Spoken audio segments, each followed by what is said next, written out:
Okay, hi everyone. This is Elizabeth Tullis here again on the podcast. I'm really excited today to introduce our guest. We have Dr. Christie Kederian on the podcast today. Dr. Christie is a nationally renowned relationship expert who specializes in helping clients create lives they love and find love they deserve. She currently owns her own business as a therapist, is a business consultant, life coach, dating coaching consultant, speaker and group facilitator, and course creator. So she does a lot of different things. So thanks for joining us today, Christie. I'm excited to get to talk. Thanks so much for having me, Elizabeth. I can't wait. Of course. Well, I'm excited to get to chat today because I think a lot of therapists, myself included, can really struggle with just navigating how to go about getting creative with our career, our degree, really pursuing multiple interests and passions while being profitable at the same time. And I know this is a topic that I want to know more about, what other therapists want to know more about as well. But before we kind of dive in and get started, Christy, could you just tell us a little bit more about yourself and what you do? Sure. Thanks so much for having me. And this is a topic I'm so passionate about because it's really been so, present in my journey, exactly what you mentioned, kind of struggling and also creating opportunities and learning how to overcome some of those obstacles that came in the way of, okay, I know I'm a therapist and maybe I should be doing this, or kind of listening to the boxes or limitations maybe from other people in the field versus kind of, paving my own way and going in my own path. But that's really what's led to that fulfillment for me. So I started my career in therapy. Basically, I had always been the kid that, loved people. Once I got into adolescence, I was like fascinated by relationships and, what makes people like each other, what brings them into relationship with each other. So I wanted to study psychology, and I did in my undergrad. About the last semester, I didn't really know what I wanted to do with that. But I took a course in marriage and family therapy and started doing research with the lab at USC where I went to school. And I learned a lot about what I studied was pursuer distancer patterns, like what makes us attach and connect to people, and then what makes us kind of come away from attachment. So once I really learned about marriage and family therapy, it made so much sense to me, both culturally, my community, I'm Armenian, and my faith background as a Christian. I just saw the way that the family unit really influenced, me, my own identity as a person, and how it could really influence. And I believe we're all relational beings. So it just is so part of everything that we do. So that paved the way to getting my master's in marriage and family therapy. And basically, when I graduated, I applied. I was cold calling places because I wasn't really geographically near any place to do my associate training, is what they call it now. But back then it was an internship. So I called a few treatment centers. Someone told me, oh, it's a good place to get your hours. So I've called a few treatment centers and I applied to be like a group facilitator, a therapist. And the place that I applied is called Reasons Eating Disorder Center, my first job. They said, you'd be a great therapist. We can give you some hours for groups. We'd be interested in hiring you to do marketing. And I was like, marketing? I never heard of that. I never took a business class in my life. I'd always been, in my psych little bubble. I was like, I don't have any experience or training, but they told me what the salary was, and it was like double what I would have gotten as just a therapist. And it was basically just kind of meeting people, which I loved doing, going to conferences, which I love learning. And so I took the job. And what that really started is this, it opened up the opportunities for me within this field. I started to learn, like, okay, in grad school, it felt like we got to just get our hours, do all the client work, and then we just kind of keep following that train. But by doing it, and I got my hours a little bit slower than other people because I was kind of doing both things, but it just opened up a whole new world for me of like, wow, I could do so many things as a therapist that are connected to my passions, my personality, because I've always been more extroverted, and I felt like that one-on-one work I really loved in some ways. And I also didn't see myself doing that all the time forever. And I noticed how much I've learned about people through becoming a therapist can help impact so many different, industries. And so you can do so many different things with it. So that kind of snowballed into the many different jobs I've had since then. I did a lot in mental health marketing, and I became a professional matchmaker at eHarmony as a therapist, but, kind of related to, but not actual therapy work. And started my, business in coaching, and I got my doctorate in organizational leadership. And I really wanted to do that, to learn about how to apply these, therapy and that world and my lens to business and industry. And now it's really inspired me to work with clinicians in order to kind of step into that role of, wow, like I'm really solid on my clinical skills. I learned that in school, and I really want to grow into this leader in the world and in different industries, as well as potentially in your own business. So that's kind of a long story short.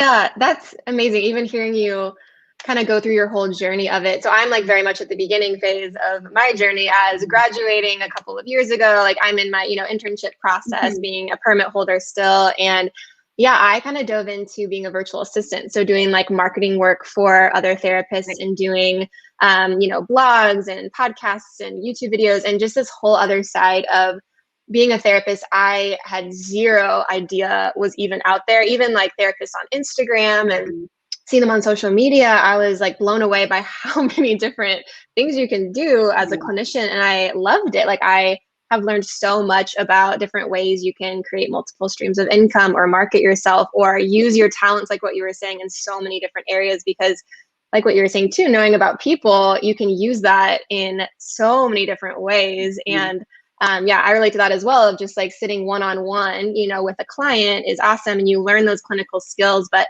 figuring out that next step, if that's something you're interested in, of, the business side of things, the marketing side of things, is just not something that we learn. And learning more about that is always something that I think therapists can use. And so I'm super excited to ask you some of these questions, because I know I'm going to be learning personally a lot of things and taking notes along the way for sure. So that's really cool. So when it comes to being creative with building your therapy career, I think a lot of us, especially because we go into grad school, just, learning how to be a clinician, learning how to sit with a patient, that sort of thing. A lot of us maybe don't think that we are creative, that we're entrepreneurial. I know the word therapreneur is a big thing now. Really, enough to branch out and try new things and get creative with our career. So what gave you like the courage to do that? What inspired you to do that? And how did that, kind of go into you building your career in the way that you've made it? Yeah, great question. So I think that just the huge clinical focus in our grad school obviously is important. If we had to switch it, I mean, that's the thing. We need the foundational skills. But I think oftentimes what it does is it really limits our thinking. So I know when I was in grad school, it was like, okay, you either go into private practice or you go work in an agency. And like, those are the two career trajectories. And for me, I felt like, oh, okay, I'll go into private practice. And that will be like, I'll just have clients come to me and it'll all work out. But when you actually go into the real world and you see how industries work, we're a business just like anything else is a business. And I think that sometimes that gets lost, and we feel like if we're operating as a business, or we're trying to think, as a therapreneur, or we're trying to just, make more income. And, this is a big topic just in general in our field around, fair pay and making livable wages in connection to how much student loans we have and all of these things. It kind of limits us. It makes us think this is selfish to want to, have a job or create another income stream just for money or whatever, that we're somehow not doing in things for the right reasons, or you don't have the right motivation. And that's just completely wrong. I think that we can really, and sometimes it could be healthy to have an outlet, a creative outlet, and just as a hobby, and not necessarily make income from it. But I think in so many ways we have these skills that we can pursue and develop, that in no way is it going to take away from your work as a clinician. I think it often enhances that, because you're coming into your work as a whole person that's being fulfilled and feeling purposeful in the many different ways. You're not saying, oh, okay, I just have to do this in service of my clients. That ends up becoming kind of codependent. And as therapists, we can kind of fall into that helper role really easily, rather than saying, how can I do something that helps me and also like impact the world? And especially with students or associates and interns, I think this is such an important thing to look into, because you're really setting up this foundation that is going to last a long time. It's not just, okay, I'm going to get my hours. If you start creating these income streams or these ideas and you put them into life right now where you are, then you're going to be so much better at that. It's amazing when you get licensed, but it's also a little bit anticlimactic from a business standpoint, because your business doesn't just kind of happen when you get licensed. You have to kind of do that work and get that experience, which it sounds like that what you're doing so great, because you kind of see the inside of what it takes to, like any business, you need marketing, you need sales in some way, you need to deliver the service. So we're just focusing on delivering the service. We're not thinking about how to build and actually help more people in those little ways too.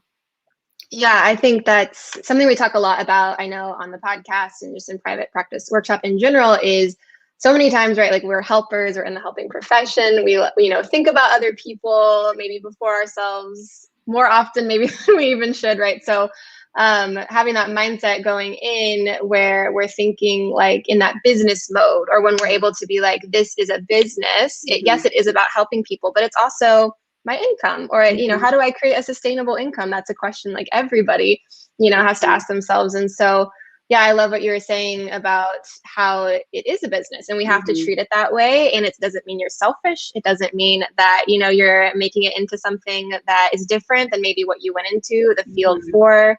Yeah, no, I really like that. Do you have, so let's say someone's just starting out and, wanting to eventually be able to get creative with their career and, have multiple streams of income and kind of, start early. Do you have any like practical tools or steps or advice you would give like someone who's new, kind of wanting to get there one day?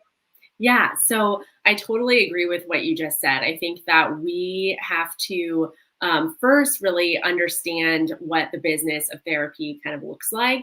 And specifically for you, just to start out, I would do like a visioning exercise, or just kind of brainstorm, like, what would my ideal life look like? And in my opinion, people think that if you're doing other things for income, that's taking away from your work as a clinician. But I think to have other streams of income and then just kind of allow the therapy work to be something that you do, but maybe isn't your primary way of income, I think actually can make you a better clinician, because you're not like, oh, if this client doesn't show up, my lights don't turn on. You're like creating that opportunity to be present for that work and not feel that pressure.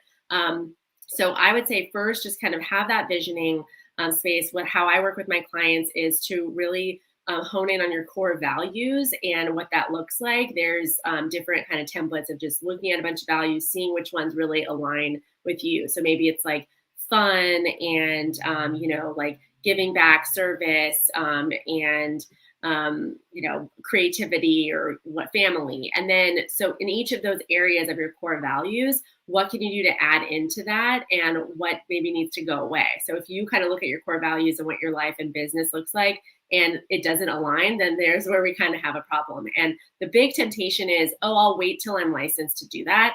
But really, that's not what we should be thinking if you're an associate, or even if you are in your own practice, like, okay, I'll wait till I hit this level. It's going to be that consistent, like, okay, when this happens, then this happens. And the when then thinking is just not going to work with us. So we have to start incorporating those little things now. So if one of your, gifts and, loves is art or something like that, like figuring out how you can incorporate that into your life. And maybe it's not connected to therapy or the therapy business right away, but like you're doing, if there's something like maybe you also have a degree in graphic design and you want to design things in the online space, and eventually as a therapist you want to be in the online space. Well, that's a great way to do something that's not actual therapy, but it's connected, and then it can help to build your business along the way, and you're learning things along the way. So getting creative in that way, once you figure out your core values. And a great way to do this is just kind of Googling different jobs that therapists have, or that therapists need. So in my business, for example, like a VA, I have a VA.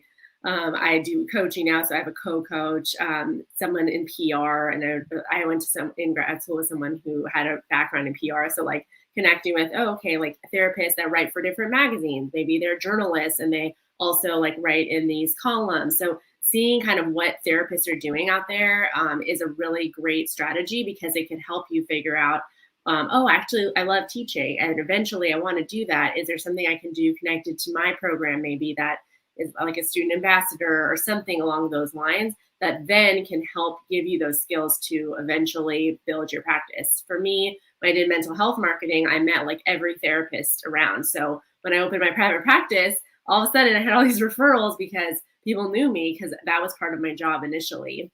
And so I was able to allow all of that to pave the way to the career that I have now. Yeah, I love what you were saying about like incorporate things little by little and step by step and just learn about them. And I think you said earlier as well, like we graduate and there's, it's very anticlimactic. It's not like, oh, here's your business. That doesn't just happen. And also that can feel really overwhelming too at the same time, where people are like, I have no idea how to do this. And also I think what you said too, that I'm not licensed yet. That is like a super common way I think we kind of justify those fears of, I don't know what I'm doing and this feels like a lot and maybe I should just kind of stay in my lane over here. Yeah. But yeah, kind of incorporating it little by little, and it doesn't even necessarily have to be in the therapy realm yet. You can use that in the future, incorporate that in creative ways to, have these different avenues that you're still using your degree in, which I think is such a good idea. And then it doesn't feel like this really overwhelming, crazy thing that hits you once you finally graduate. Exactly. Yeah. Like you're there and then you're like, oh, wow, I have to focus on serving the clients and the business and the marketing all at one time. Like if you could kind of build some skills in any of those categories right away, then you don't have to worry about that. Yeah, definitely. Well, with so many things, that you do, and you're a multi-passionate therapist doing a lot of different things with your degree, how do you do all of those things together? How do you kind of like organize that, juggle all of those things at the same time? What's like tips you have for that maybe, or how do you do that? Yeah, great question. So I think that one of the things I'm really passionate about and I teach therapists to do is first just become like the CEO of your business and your life, essentially. But my formula is like a clinician plus CEO is a thriving therapist. And in my program, what I really teach is that first, like, okay, what are your strengths in your business and in your life? A lot of therapists, most of them are not really strong in like the admin or like the legal stuff, and that can often be a huge hindrance to growing your business because you're afraid. And I've seen this a lot with therapists that want to become coaches. They think, oh, okay, well, I'm afraid of like the legal and ethical. Grad school does a good job at scaring us all of that, but it's really not as difficult to do things legally and ethically as we think it is. So it's really getting to the nuts and bolts of what are my strengths. If it's not a strength of mine, who can I delegate this to? Or what system can I learn to automate this thing? So those are a very common kind of graph to look at is like, okay, what do I love doing and I'm good at? What do I like doing, but I don't need to be doing it? What do I hate doing and I'm not good at? And what do I not like doing and I am good at? And that's where you can kind of plug in with those categories. Maybe you can hire someone to help you, like a VA, or maybe there is a system already existing that helps you with the billing and whatever. Maybe I need to consult with a lawyer or accountant. This helps you really break it down so that it's not just all like, there's so much to do and I don't know how to do it. So that's one of the first things I did in my business to get really clear with myself as a CEO of like what I eventually wanted it to be doing. And in the beginning, you might not be able to hire somebody or whatever, but at least you have it organized in that way to say, okay, this is what I need to do. And then staying really organized. So something I do is time blocking. So I only see clients on certain days of the week. And then I have a Mondays like as a CEO day just to organize everything. And then Fridays is a day that's pretty flexible as well. I do PR podcast interviews like this one or other things just to kind of wrap things up. I'm usually seeing clients or doing groups on like Tuesday, Wednesday, and Thursday, mostly Tuesday and Thursday, because I've cleared a lot of my things to my team now. So that gives me a lot of time to be creative, to do other things that are connected to the business or in growing the business. Helps you gets you out of doing all the work and coming to that place of like, you're the visionary and you're leading where the business goes. As practitioners, we're the ones doing every part of our business. And ideally, you're going to get to that place. If you are a practitioner, then maybe you can outsource some of the business stuff, but you want to really take that leadership. And I really try to empower therapists to become leaders in that way of their own business and life. Yeah. I love that. I think a lot of times when we create a practice, when we have, this thing we worked so hard to get together, it's hard to like let go of that. It's hard Mhm. to like allow people in, and to really Mhm. trust that they can, do it maybe not as well as you maybe could in some Mhm. ways you think, but like still be able to take over. And I Yeah. love what you're saying of like empowering therapists to not do it alone. Like you don't have Mhm. to just do all of it. You don't have to wear all those hats all the time Mhm. and do the things you really hate doing and that you're not very good at, Yeah. and Mhm. really delegate those things out can be a really great way to feel like you have that space. And two, like what you said about organization, blocking off those times. Like I see clients on these days, but these 2 other days of the week, I can have vision, I can be creative because I think, getting our mindset in the right place can make such a big difference of Oh, like, yeah. what am I focusing on today? Okay, I'm Mhm. a therapist right now on these days, and I can focus on clinical work, which is pretty Mhm. different, than being Mhm. creative or doing Yeah, some of those other things. And so I like that you kind of totally. bookend those days off. I think that's really Yeah. smart. Yeah, and I think that's one of the things that hang therapists up a lot is that, okay, when I reach this income goal, then I'll have time to kind of think about doing this other passive thing or doing this creative thing or whatever. But the problem with that is that you don't have enough time in your schedule because you're seeing clients all day, every day and sometimes that's just seasonal. And sometimes it's like, okay, maybe I need to cut back in this area so I can maybe create a passive product that then supplements that, and I can be more present for my clients, not just keep getting more clients, burning myself out. Time, I think, is the most valuable resource for therapists because we don't have enough of that. We give a lot of that, but emotionally, we need to you think of time as a more valuable resource than money sometimes because what you can do with that time can really help to create that foundation or longevity because therapists and burnout is a huge problem, so we have to think long term. Yeah, and I like what you were saying too of, ways to prevent burnout from happening Mhm. is to be able to get that time back, which I know, Mhm. you talk a lot about how to create, passive streams of income, multiple streams of income to be able to maybe block off that Monday, Friday slot, Mhm. right? And not have to feel like, oh, I have to see a client every single minute that I have Mhm. open on my schedule. And to that, like that relationship with the client, we don't want that to be codependent where it's like, I Mhm. need you to show up so that Yeah. I can like make my goals for the week. Mhm. So as far as, like getting creative with multiple streams of income, creating a course or, a guide or whatever it is there, talking to therapists yourself, do you feel like there's been like a roadblock that they have faced or a challenge that therapists have faced or that you've faced that have kind of gotten in the way of getting creative in those ways, like trying to create Mhm. multiple streams of income? Yeah. So, in addition to time, I think the second thing is kind of that legal piece that, it's different in every state, but I really encourage therapists to start there. And I teach that in my groups programs just because it frees up this, oh, can I be doing this as a therapist? Is this what, like, kind of all of those things? And that really provides you separating your businesses is kind of the key thing because you're able to have that freedom and that flexibility and creativity. If you wanted to create a course, if you wanted to do all these things, if or doing a group, I do group coaching, but I, legally give them a consent, this is not therapy, all of that stuff. So getting really clear on that, I think is the biggest roadblock and scares most people. But when you break it down, it's actually not that difficult. It's pretty simple, actually. So I really encourage therapists to start there. And emotionally, that frees up a lot of opportunity and space. Then the second thing is getting in touch with your gifts and kind of what you enjoy doing. So I had a therapist in my group practice, burnt out, but she's licensed for many years, has so many skills. One of her core gifts that we discovered was that she loves teaching, and so she created her own practice, group practice, and is supervising, and is also now looking into kind of more like real estate. She's like real estate a lot, and like buying out her building, kind of creating a safe space and supervising, and that freed up a lot of her time. She's doing something she loves, which is teaching. She's using all of her skills from therapy that, all her certifications and everything to give back in a different way. But that created a passive income stream for her. Well, it's like slightly passive because she's still showing up for supervision, but for that hour, it's not the same sort of training time for money. And once she has that, the real estate, that will be a passive income stream as well for licensed therapists to rent the space. So we got really in touch with what her core gift is that she feels like is not really happening in the therapy room. So then that's the kind of the first offshoot that you can say, okay, like I love doing this, or I love speaking. I love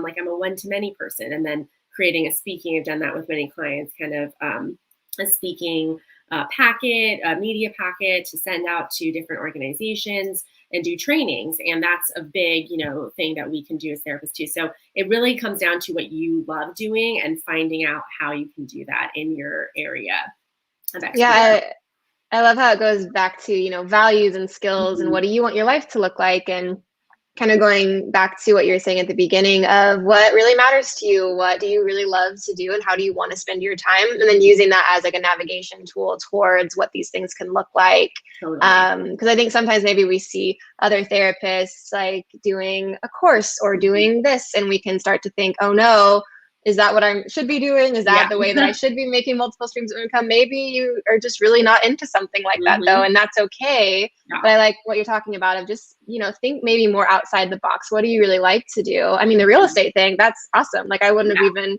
thought of that. Like things like that are out there. And I love that you don't have to look like maybe what other therapists around you totally look like as well. Yeah. And I think that that's an amazing way to like really practice what we preach, in the therapy room to our clients, and holding that space for their authentic self to come out and allowing yourself to live like that as well. And I think the other kind of roadblock that comes into play, it's the like the legal logistic type business stuff, it's the creativity, and it's also the visibility piece. So that's something that for therapists, sometimes it's tied to the legal stuff. Like we feel like, oh, I can't go on social media because, whatever, my client's going to see me, that sort of thing. But I think the visibility piece is really important because that's how people can initially connect to us. And that's changed so much, when I entered this field, it was like Psychology Today, and like maybe you had a website, probably not.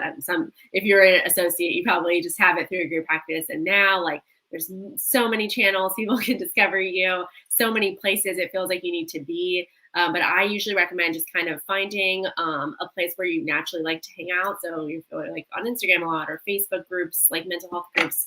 And really practicing becoming visible. So it could just be like engaging with people, it could be expressing yourself in creative ways that align with the work that you do. And that's a way to kind of bring clients in. It could be an email list. And so that visibility helps to get your message out. Again, from like a one-to-many space. Sometimes people, and I, teach my clients, like, if you're not a big, you don't want to be on the camera, there's ways therapists do it beautifully, just like writing, and allowing their words to just be their whole Instagram feed or whatever grid. So that, I think it's also important to just be really authentic and what you normally like doing. If you hate the camera, you never take pictures of yourself, there's no picture in your phone of you, then maybe you want to kind of blog or do something else. So there's so many outlets. There's not one right way to do it or one way that's going to be most successful. So it's just kind of tuning into yourself, what's most aligned, and acting from that aligned place. That's what's going to lead to the most fulfillment for you and just success for your business. Right. Yeah. And that sounds the most sustainable also at the same time, because where you naturally show up, right? It's like, for me, I'm on Instagram as a therapist, and that's just kind of where I naturally am. Like my generation, I feel like that's where we are on Instagram. And so it's very normal for me to get on there. And so having an account on there feels very natural and very organic. And I've been able to connect with people, and it's been great. But yeah, I love that of like, if that's just not your thing, you don't have to force yourself into those spaces. There's so many other ways to still be visible, like through a blog post, and people can see your words. And that's just as powerful many times as, something like Instagram. Exactly. I like that a lot. Yeah. Yeah. Did you have any sort of like mentor or multiple kind of throughout this process of building your career that got you to where you are today? And did they share like any wisdom with you that really stuck with you to help you? Great question. So I had several really amazing mentors that also kind of paved their own path and inspired me in many ways. And one of the things that one of my mentors told me pretty early on is that a lot of people are going to tell you like this is the right way to kind of build your career, be a therapist, but you have to really tune in alignment. That's what I preach. I experienced a lot of that. Like when I started doing matchmaking, I was in a group practice at the time, and a lot of people were like, "Oh, you're being a matchmaker." Like there was some judgment there of like that's not as the high standard is to be a clinician in private practice, and it was a psychoanalytically trained place, and so everything else felt like it was like cheaper work or less what they were doing. And her wisdom really stuck out to me because for that experience really opened up so many doors for me to create my own methodology to help hundreds of people find love, and led to my business and coaching therapists, because so through that visibility, so many therapists found me and said, how are you doing what you're doing? And that naturally evolved into my business as it is. So I feel like if I didn't kind of take that path, then I would have just really not been true to myself, and kind of felt like I had to force myself into a private practice model that didn't align with me. So that was one of the biggest things that I really learned. And the second thing, and this is what I teach clients, is creating a framework. And one of my mentors that was a therapist turned life coach inspired me through her. She is a life coaching certification now. And I teach therapists how to kind of hone in their expertise in a way that, we all have so much wisdom and knowledge. We can create a framework that can help guide clients through a process and kind of distribute that to the masses. So through a group program, through a course, but really having that framework that's founded in research can be a really great way to empower therapists to really get their message across and help to organize their thought. We do so much in the therapy room, but we're often not organized about it. And then we can't kind of package it and help many, many people in that distribution of it. So that's one of the things that I really learned from her too. Yeah, I think that's something that was new for me, I guess, to hear even like a year ago, of creating your own framework. Mm-hmm. Of course, I knew that, from other therapists, because I was learning their theories, right? And it's like this big thing that everyone knows about.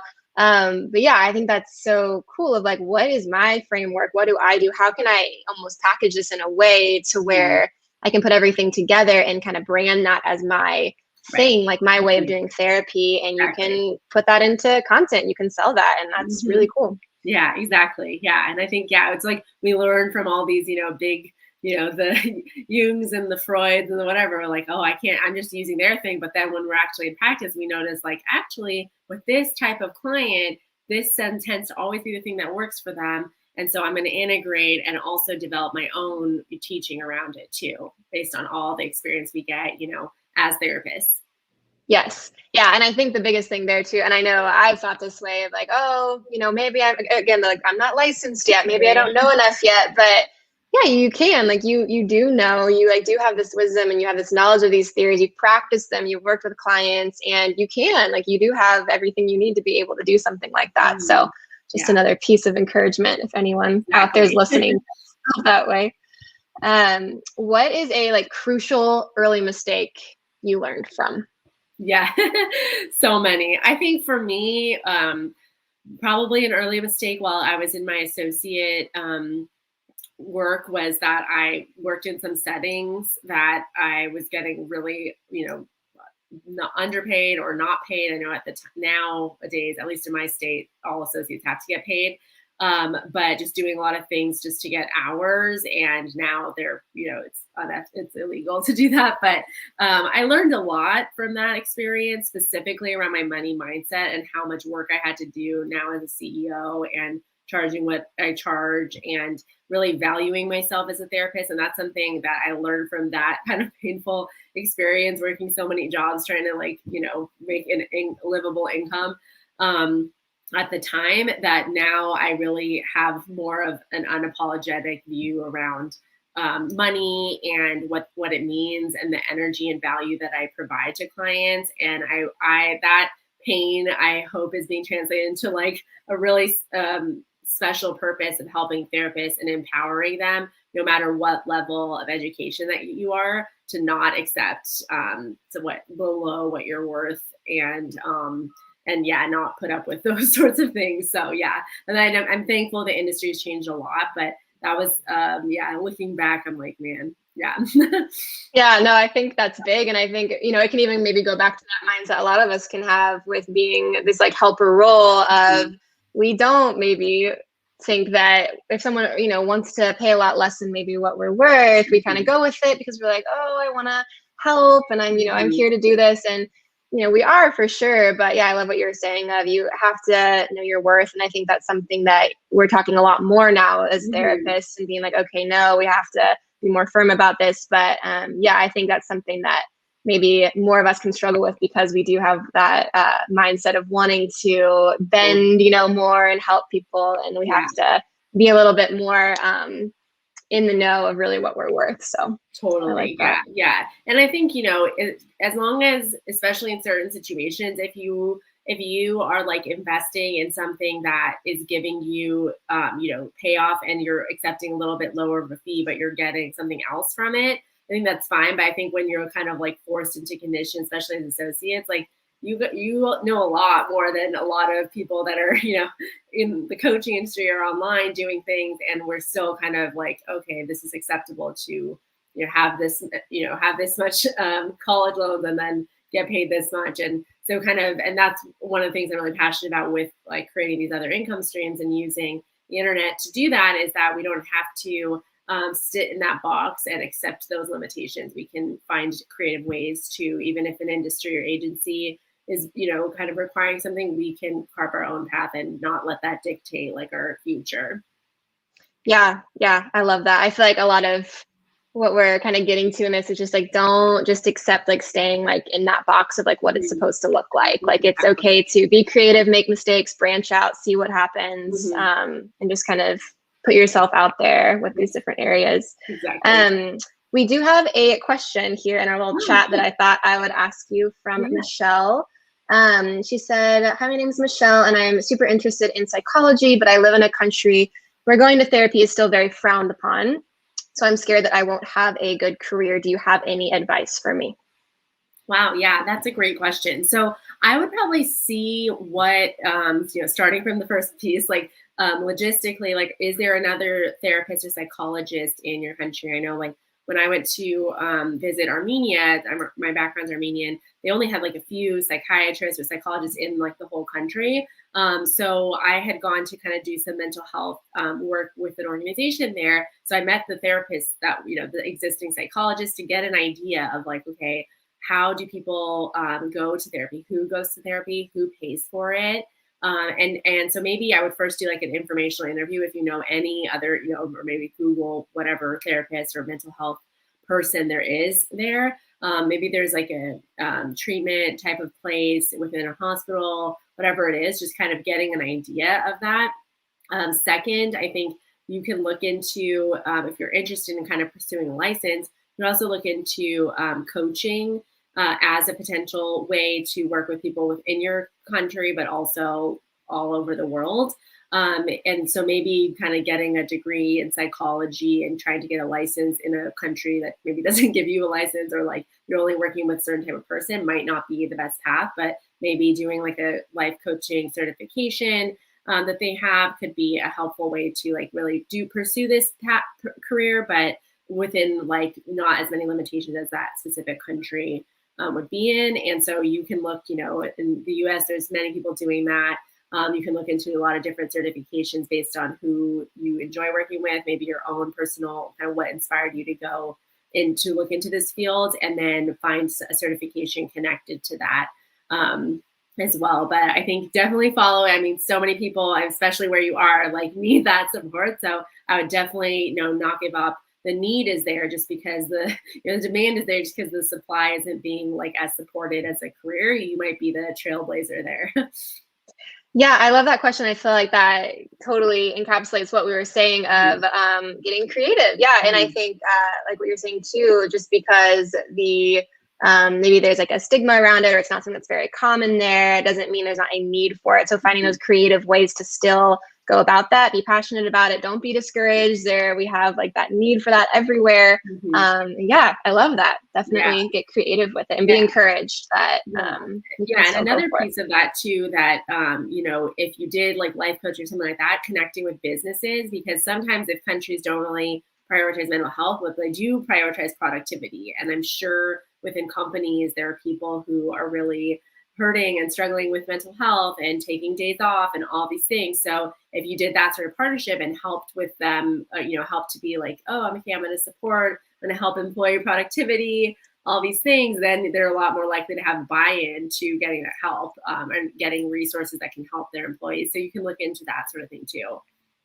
Yeah, I love that. Figuring out what they value and kind of being able to connect with that. Yeah, exactly. That's awesome. Cool. And guys, feel free to ask any other questions. I do have one more question for you though, Christie. What are 2 go-to books that you feel like would be really helpful in terms of getting creative with your therapy career? Yeah, so one of the books, and this is like a not therapy book, but I really recommend it. It's helped me to frame so much in my own life as well as like with my clients. It's called The 5 a.m. Club by Robin Sharma. And he talks about just kind of like owning your greatness. You don't have to wake up at 5 a.m., but you kind of creating like a strategy to your day. That's really revolutionized my business and specifically kind of getting in tune with myself and self-care on a different level, like completely elevated level.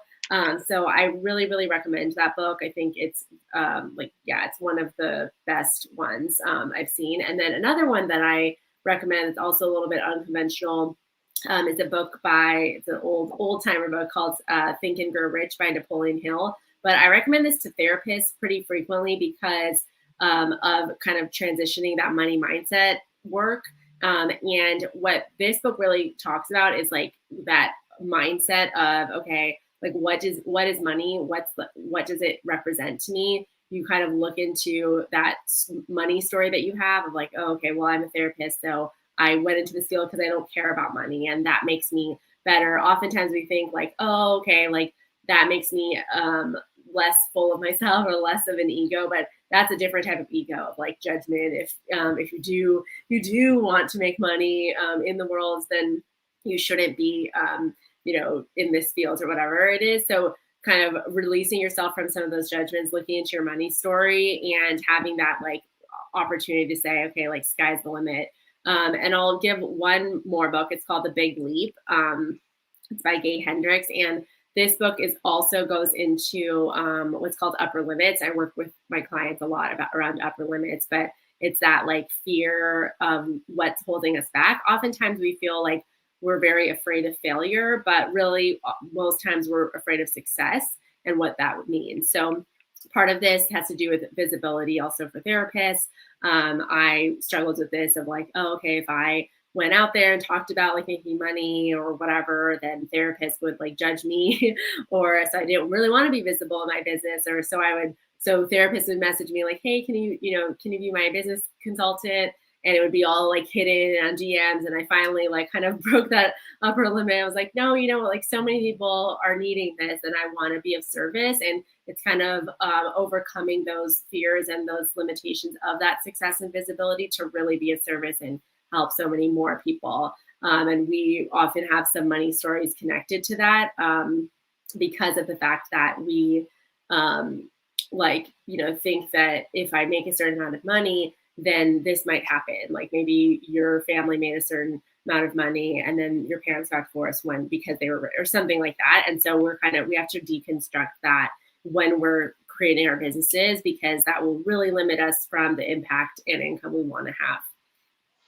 Yeah, I think that's so good, especially with the judgment piece of sometimes we can judge, right, other therapists of like, wow, you're really trying to make money there. Mm-hmm. Or then we get so scared of people judging us on the flip side of that. Mm-hmm. Being like, what are they going to think about me if I am a successful therapist? Like, am I really not all what I'm about anymore? And it's not true. You can help more people. And like the money story is a huge thing too, of like, what are my emotions that are tied with money? Why do I think that way? What's the narrative I have around that? Is really important to deconstruct. I think that's really cool.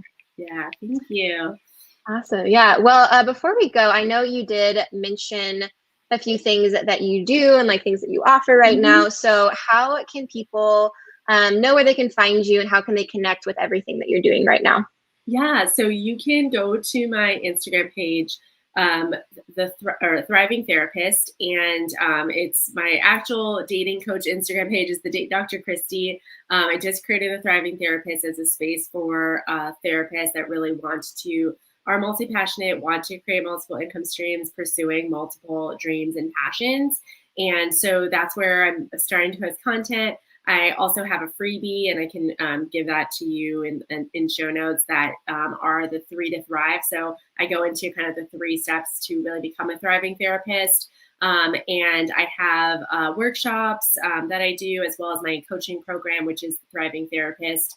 This is for therapists that really want to kind of ditch that burnout, create a sustainable business model that helps you to stop trading time for money, and really kind of create that framework, learn about becoming a CEO in your business, and how to reach your ideal client. So that's my coaching program, and you can find that info through my Instagram, through my website, drchristiekaderian.com. And yeah, I think those are all the places.